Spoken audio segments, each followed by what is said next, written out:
1 Coríntios capítulo 15. Nós vamos ler a partir do verso 1.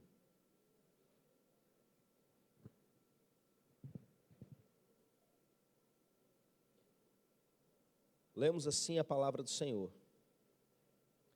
Irmãos, venho lembrar-vos o evangelho que vos anunciei, o qual recebeste e no qual ainda perseverais. Por ele também sois salvos, se retiverdes a palavra tal como vô-la preguei, a menos que tenhais crido em vão. Antes de tudo, vos entreguei o que também recebi, que Cristo morreu pelos nossos pecados, segundo as Escrituras, e que foi sepultado e ressuscitou ao terceiro dia, segundo as Escrituras, e apareceu a Cefas e depois aos 12, depois foi visto por mais de 500 irmãos de uma só vez, dos quais a maioria sobrevive até agora, porém alguns já dormem. Depois foi visto por Tiago, mais tarde por todos os apóstolos, e afinal, depois de todos, foi visto também por mim, como por um nascido fora do tempo. Porque eu sou o menor dos apóstolos, que mesmo não sou digno de ser chamado apóstolo, pois persegui a igreja de Deus. Mas, pela graça de Deus, sou o que sou. E a sua graça que me foi concedida não se tornou vã. Antes trabalhei muito mais do que todos eles, todavia não eu, mas a graça de Deus comigo. Portanto, seja eu ou sejam eles, assim pregamos e assim crestes. Ora, se é corrente pregar-se que Cristo ressuscitou dentre os mortos, como pois afirmam alguns dentre vós que não há ressurreição de mortos? Se não há ressurreição de mortos, então Cristo não ressuscitou. E se Cristo não ressuscitou, é vã a nossa pregação e vã a vossa fé. E somos tidos por falsas testemunhas de Deus, porque temos asseverado contra Deus que Ele ressuscitou a Cristo, ao qual Ele não ressuscitou, se é certo que os mortos não ressuscitam. Porque se os mortos não ressuscitam, também Cristo não ressuscitou. E se Cristo não ressuscitou, é vã a nossa fé, e ainda permaneceis nos vossos pecados. E ainda mais, os que dormiram em Cristo pereceram. Se a nossa esperança em Cristo se limita apenas a esta vida, somos os mais infelizes de todos os homens. Amém? Vamos orar mais uma vez? Pai querido, eu peço que o Senhor fale conosco nesse momento. É a Tua graça em nós, capaz de fazer todas as coisas. E pela Tua graça, meu Pai, eu peço que a Tua palavra seja pregada. E não só isso, pela Tua graça, eu peço que a gente permaneça acordado, atento e ouvindo. E pela Tua graça, que nós sejamos fortalecidos e alimentados nessa manhã, em nome de Jesus. Amém, amém. Pode se assentar, meus irmãos. Queridos, quando a gente lê um texto como esse, que a gente vê, por exemplo, o apóstolo Paulo falando a respeito de um determinado assunto, a gente pode imaginar o que é que estava acontecendo por detrás. Eu sempre gosto de usar o seguinte exemplo: é como você ouvir uma ligação telefônica que você só ouve a pessoa que está falando, não ouve quem está dizendo do outro lado, e você fica imaginando a conversa, o que está acontecendo. Acredito que todos vocês já viveram essa experiência, né? Ou vendo gente telefonando no Transcol, que você fica ali querendo saber o final da história, ou às vezes até gente dentro da sua própria casa. É o quê? Quem é? É fulana? E aí, pelo que a pessoa está respondendo, você já sabe o que está se passando por detrás daquela ligação. E aqui, meus irmãos, há um problema acontecendo na igreja de Corinto, que algumas pessoas estavam dizendo que não existe ressurreição dos mortos. Muito provavelmente isso vinha por influência de um grupo judaico chamado de saduceus. Os saduceus, eles não acreditavam em uma porção de coisa, entre elas, eles não acreditavam em ressurreição. Então, algumas pessoas vão se convertendo e vão se tornando cristãs, mas elas continuam acreditando em certas mentiras que Satanás plantou no coração delas. E é por isso que é tão importante esse tempo de ensino. E é por isso que algumas pessoas precisam de um processo de libertação, inclusive, porque mesmo tendo crido, ainda não entenderam por completo o Evangelho, ainda não abandonaram por completo certas práticas. E o apóstolo Paulo chama atenção para algo que ele trata como fundamental para você entender o Evangelho. Jesus ressuscitou. Não é só a mensagem da cruz, é a mensagem do túmulo vazio. Meus irmãos, o apóstolo Paulo, nos primeiros versos que nós lemos, ele vai deixar claro que a mensagem completa do Evangelho precisa envolver a mensagem da ressurreição de Jesus. Ele diz que se Jesus não ressuscitou, então a gente permanece nos nossos pecados. Ou seja, fundamento para que uma pessoa seja salva por Jesus, ela crê que Jesus ressuscitou dentre os mortos. Ele faz uma sequência de raciocínio, meio que ironizando o pensamento deles. Se não existe ressurreição, então Jesus não ressuscitou. E se Jesus não ressuscitou, está tudo do mesmo jeito.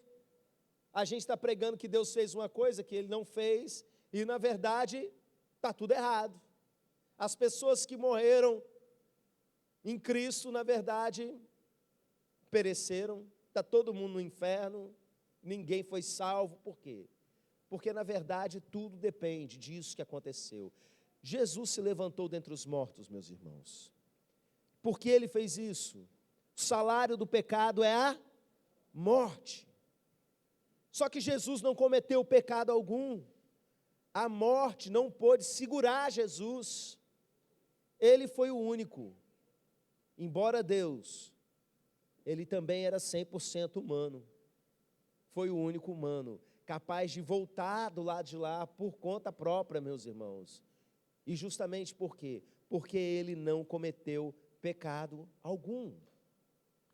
E o apóstolo Paulo, ele traz mais uma informação para a gente fundamental a respeito disso, dizendo que isso é algo provado, com provas incontestáveis. E eu quero falar um pouquinho para vocês a respeito disso. Irmãos, no meio do povo cristão, existem divergências de todo tipo. Nós temos lutado por unidade, para que todos aqueles que creem na salvação do jeito que a Bíblia diz e não por outras tradições, salvação pela fé por meio da graça, que a gente ande junto. E quando eu reúno aquele tanto de pastor aqui 5 horas da manhã, eu sei que muitos de nós têm pensamentos muito diferentes por conta de interpretações da Bíblia. Mas todos nós, naquilo que é essencial a respeito da fé, nós precisamos concordar. A doutrina da ressurreição de Jesus não é algo negociável. Não é como, eu acredito que o milênio que fala no Apocalipse é literal. Eu acredito que é simbólico. Eu acredito que o arrebatamento vai ser antes da grande tribulação. Não, eu acredito que vai ser depois. Não interessa, se foi salvo, você vai viver tudo isso, crendo ou não crendo. Mas a questão da ressurreição, todo mundo que crê na salvação, conforme a Bíblia, precisa entender que isso foi comprovado. E como assim? Como é que isso foi comprovado? Irmãos, Paulo fala de uma série de testemunhas que viram Jesus ressurreto. E hoje, existem pessoas que pegam os textos bíblicos e tentam ali fazer comparações, e chegam a conclusões muito interessantes, de que, na verdade, esses textos são autênticos. Esses textos, eles têm a idade que dizem ter, ao contrário de outros textos da antiguidade. Esses textos têm características de textos que falam a verdade, que não foram histórias inventadas. Isso é curioso, meus irmãos, porque eles vão pegando detalhes, tipo, aquele texto que a gente acabou de ler, Jesus aparece para Maria Madalena, a primeira pessoa a ver Jesus ressurreto. E se fosse, por exemplo, um texto inventado para passar credibilidade, etc. e tal, não estaria preocupado com a realidade, ia mostrar que ela apareceu para homens, de preferência 3 testemunhas, como tudo aquilo que se exigia que fosse. E Deus não estava nem aí para isso. Resolveu aparecer para uma mulher como sendo a primeira ali, né? A maneira dele honrar aquela vida. E mostrar também, ao mesmo tempo, que diante dele não tem diferença de homem para mulher, mas são pequenos detalhezinhos, no meio de muitos, né? Que vão mostrando, isso não foi uma história inventada. Mas eu quero que você pense no poder do testemunho de alguém. Quando a gente fala de provas, no mundo moderno a gente pensa em exames médicos, em evidências num local de um crime, talvez até algo que tenha sido filmado, ou algo dessa natureza. E a gente fica pensando, não, mas tinha que ter algo mais. As pessoas que questionam, por exemplo, a ressurreição de Jesus e tentam tratar isso como uma parte mitológica de uma história, tipo assim, até existiu um Jesus que foi um professor, mas o povo foi aumentando, inventou que ele ressuscitou e coisas desse tipo. O que a gente poderia fazer para eles para provar? Porque no fim das contas, meus irmãos, tudo volta para o mesmo ponto, o testemunho de alguém. Deixa eu clarear para você entender. Quem aqui já assistiu programa de investigação, tipo essa série, CSI, filme de detetive, qualquer coisa? Está lá no tribunal e eles vão trazer uma evidência. Aí chamam um especialista da área para poder falar, seja um médico, seja um perito, seja o que for. Você não é médico, você não sabe fazer a leitura de uma impressão digital. O júri que está lá, muito menos. Depende do quê? Depende do testemunho daquela pessoa. Se alguém chega aqui e traz para a gente um vídeo que o irmão Fernando estava lá na pracinha, bêbado, domingo, 6 horas da manhã, chutando os mendigos, qualquer coisa horrorosa, a gente vai chegar e vai dizer, esse vídeo é falso. Ele estava com a gente lá no culto. Hoje em dia é possível, por tecnologia, com relativa facilidade e acessível a boa parte da população, você pegar e colocar o rosto de uma pessoa em outro no vídeo. E falsificar qualquer vídeo que for. No fim das contas, tudo que vai valer é, eu conheço a Natane, eu sei que ela fala a verdade, eu conheço o caráter dela, e o que acontece? Ela está falando que estava com o Fernando nessa mesma hora. Não, pera lá, o McKinley também está falando, não, eu conheço, eu trabalho com o McKinley. McKinley, eu nunca vi ele mentir na vida dele. Se ele está falando que esse vídeo é falso e que o Fernando estava lá no culto, eu acredito nele.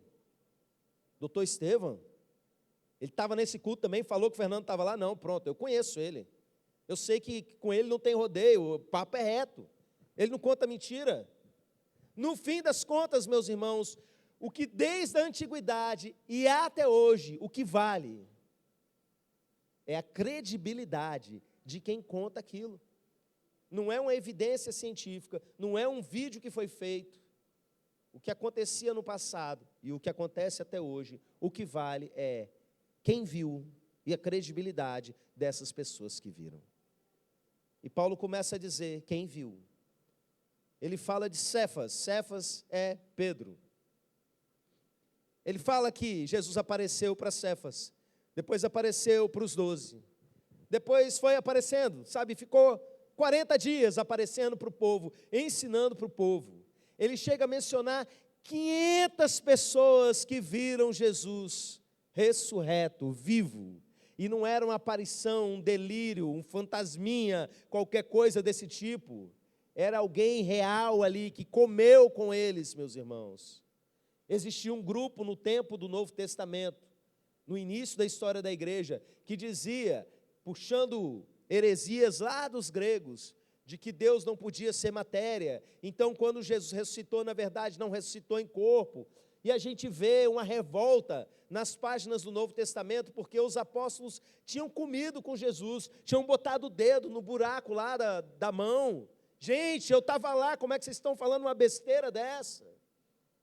E ele vai falando, olha, apareceu para esses 500 irmãos, e a maioria deles ainda está viva, já tinha passado muitos anos que isso tinha acontecido, alguns desses já tinham morrido, mas grande parte ainda estava viva. Irmãos, será que essas pessoas eram pessoas confiáveis? O número de pessoas que viu Jesus e que testemunhou era muito grande. Existe lá em Israel, por exemplo, uma região na cidade de Magdala, onde tem um templo com inscrições na parede, inscrições cristãs, datadas de cerca do ano 8, mais ou menos, depois que Jesus ressuscitou. 8 anos após a morte e ressurreição de Jesus. Irmãos, se fosse mentira, não dava tempo de criar um mito. Estava todo mundo vivo, todo mundo que estava lá naquele momento ainda estava presente.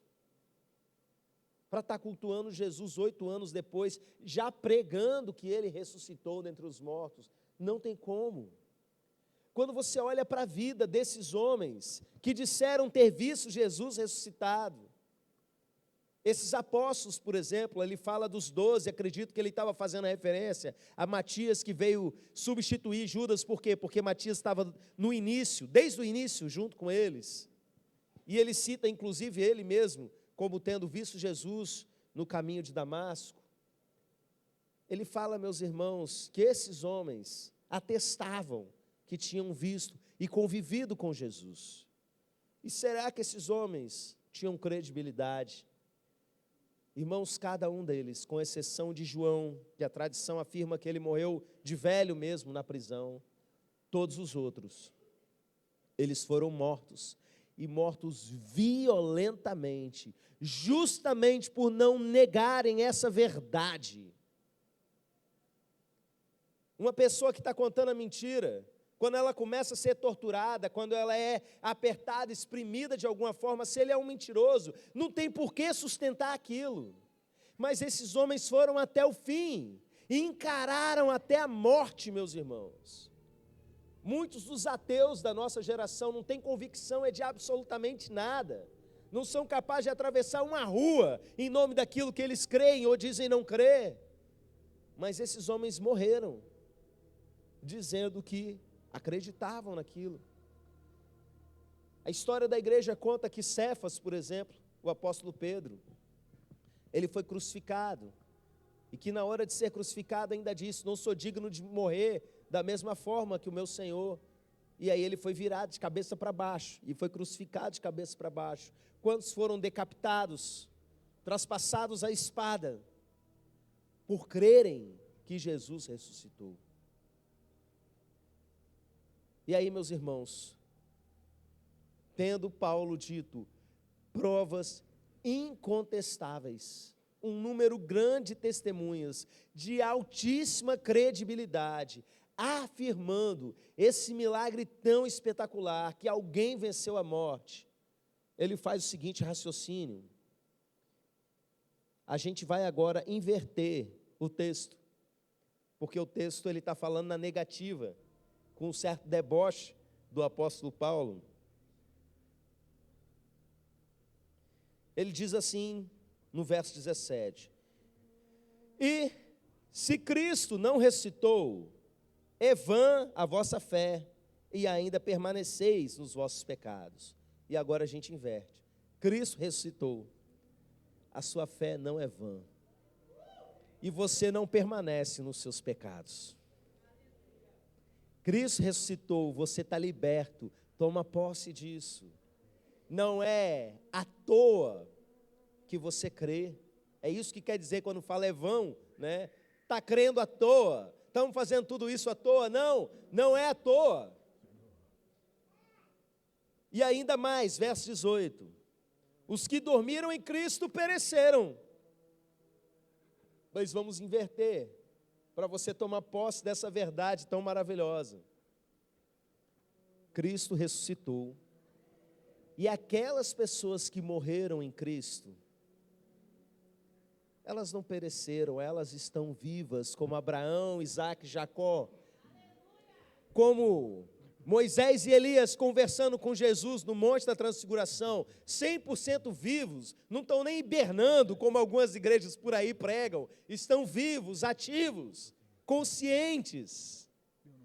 Ontem, quando eu fui pregar lá em Vitória, uma senhora chegou para mim no final: eu olho para você, pastor, me lembro só de uma pessoa. Eu já sei de quem está falando da minha mãe. Aí começou a contar das experiências que teve com a minha mãe, nem sei da onde que é, né? Enfim, aonde eu vou tem gente que faz menção a isso. Mas, meus irmãos, Minha mãe está viva. Ela está na presença de Deus, porque Jesus ressuscitou. Você sabe por que esses homens encararam a morte e foram até o fim? Entenderam que aquela morte não era o fim, porque eles pegaram esse princípio: olha, se Jesus ressuscitou, eu não estou nem aí, Ele é o primogênito da ressurreição dos mortos, podem me matar, porque eu vou ressuscitar. Tem uma passagem no livro de Atos, que eu sempre me recordo quando eu toco nesse assunto, que é logo no início da história da igreja, quando os apóstolos eles são presos, e são colocados lá trancafiados, e no meio da noite, o anjo vem e solta todo mundo. E aí o que eles fazem? Vão aproveitar agora e vamos fugir do país? Não, eles voltam para o mesmo lugar onde eles tinham sido presos, ali nas imediações do templo, e continuam pregando, meus irmãos. Parece coisa de desenho do Pica-Pau, não tem? Que bota ele dentro do barril, daqui a pouco vai lá, abre, ele está no outro, dá uma bicada na cabeça. De manhã eles vão abrir o presídio, destranca, aí quando finalmente abre, cadê eles? Cadê eles? Cadê eles? Vem todo mundo desesperado, estão lá no mesmo lugar pregando outra vez. Por quê? Por quê? Porque eles sabiam: pode prender, pode fazer o que for, pode me matar, não estou nem aí. Jesus ressuscitou. A forma como a gente encara tanto a nossa morte, quanto a morte daqueles que já se foram, é diferente. Por quê? Porque nós cremos, porque nós sabemos que o nosso Senhor vive. E o último verso diz assim: se a nossa esperança em Cristo se limita apenas a essa vida, vírgula. Lembrei do meme lá, né? Não sei quantos viram essa semana. Uma senhora, não sei se doida, o que era, falando na rua: terra, vírgula, terra. Lendo a Bíblia com as pontuações. Deixa eu falar aqui, vírgula. Se a nossa esperança em Cristo se limita apenas a esta vida, vírgula. Segura aí. A nossa esperança em Cristo não se limita só a essa vida. Nós temos vários benefícios para essa vida. Nós temos o privilégio de ter o nosso caráter transformado. Nós temos o privilégio de ter acesso a um lugar na presença plena de Deus. Nós temos o privilégio de nos chegar a Ele como filhos e pedir coisas e alcançar milagres. Nós temos o privilégio de ter a nossa família toda restaurada. Mas presta atenção, não se limita só a essa vida, porque o nosso Senhor vive, vírgula.